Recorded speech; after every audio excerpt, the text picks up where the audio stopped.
Good morning. The committee will come to order.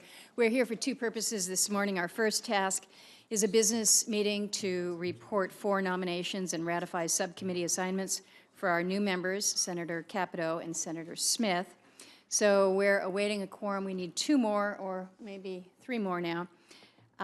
So what I intend to do is go ahead and begin our full committee hearing on natural hazards, and then if we are able to find a quorum this morning, we'll take a quick break, conduct that business, and then get back to you. Our focus this morning is on volcanoes, earthquakes, landslides, tsunamis, and avalanches, natural hazards that many Americans experience on a somewhat regular basis, and the measures being taken to minimize risks from those hazards. We had an opportunity just yesterday in speaking with the mayor of Kodiak, who is here as one of our witnesses today, but we had a very timely event just last week. We had a magnitude 7.9 earthquake that struck off the coast of Alaska about 175 miles southeast of Kodiak in the Gulf of Alaska. And it was just a little bit after midnight that the earthquake struck, about 12:30. A lot of folks were already in bed. That was the Monday, or the Sunday, I guess it was, of the government shutdown. No, it was the Monday of the government shutdown, Monday evening. But thanks to the good work from the Alaska National Earthquake Centers and the National Tsunami Warning Center, a tsunami alert was issued, and communities from Chignik to Cordova to Kodiak evacuated to higher ground. It is reassuring to know that the earthquake and tsunami centers, who provide critical information for life-saving purposes, were not impacted by the shutdown. We worked real quick to make sure, is everybody up? Is everybody doing what they were supposed to be doing, even in the midst of a shutdown? So thank you for that. We do understand that the earthquake caused some damage, including in Kodiak, but the tsunami associated with it was quite small, and that means that basically we just got lucky. And the people of not only Kodiak, but many of our coastal communities just felt like they just got lucky.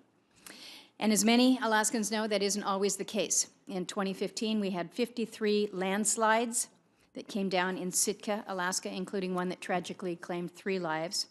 Earlier this winter, Alaska lost a member of the skiing community to an avalanche in Hatcher's Pass, right in Anchorage's backyard. I'm frequently reminded of the magnitude 9.2 earthquake that struck Alaska on Good Friday back in 1964. It's the largest earthquake to ever hit North America, and coupled with tsunamis, it claimed 131 lives and caused significant widespread damage. We had an opportunity to look at some of those pictures from that massive earthquake and tsunami.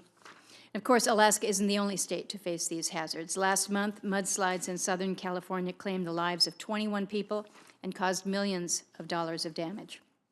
I know that Senator Cantwell will speak on the landslide that occurred in Oso a few years ago. We've had discussion about that horrible tragedy and the fact that it took 43 lives, but also a imminent disaster, if you will, one that's about to give way at Rattlesnake Ridge in Washington state that everyone is watching very, very closely. The good news is that our federal, state, and local partners are developing the tools and maps needed to better understand these natural hazards in an effort to give more advanced warning to communities in danger.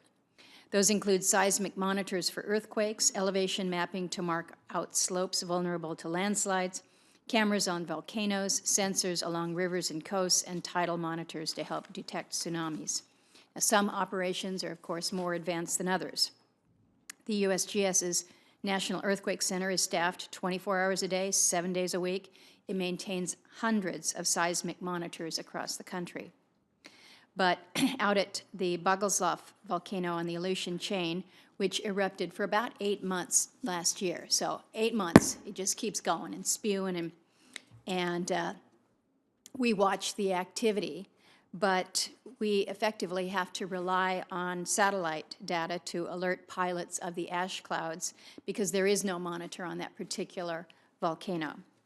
I'm one of several members who've introduced legislation to address those gaps. We've got 2 bills, the National Volcano Early Warning and Monitoring System Act and the National Landslide Preparedness Act. These are already included in our Energy and Natural Resources Act, which is awaiting consideration on the Senate floor. This morning, we'll learn about the need for better monitoring and mapping to provide as much of a warning of natural hazards as possible and to reduce impacts to life and property.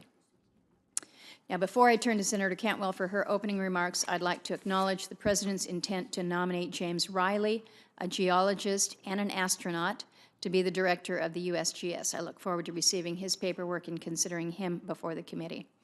And finally, I'd like to acknowledge Chairman Thune of the Commerce Committee. He worked with us to ensure that tsunamis could be included as part of our hearing. NOAA, which falls under Commerce's jurisdiction, is the lead federal agency on tsunamis, but we're glad to be discussing that issue with us this morning, particularly given the issue in Alaska last week. With that, I'll turn to you, Senator Cantwell, for your comments.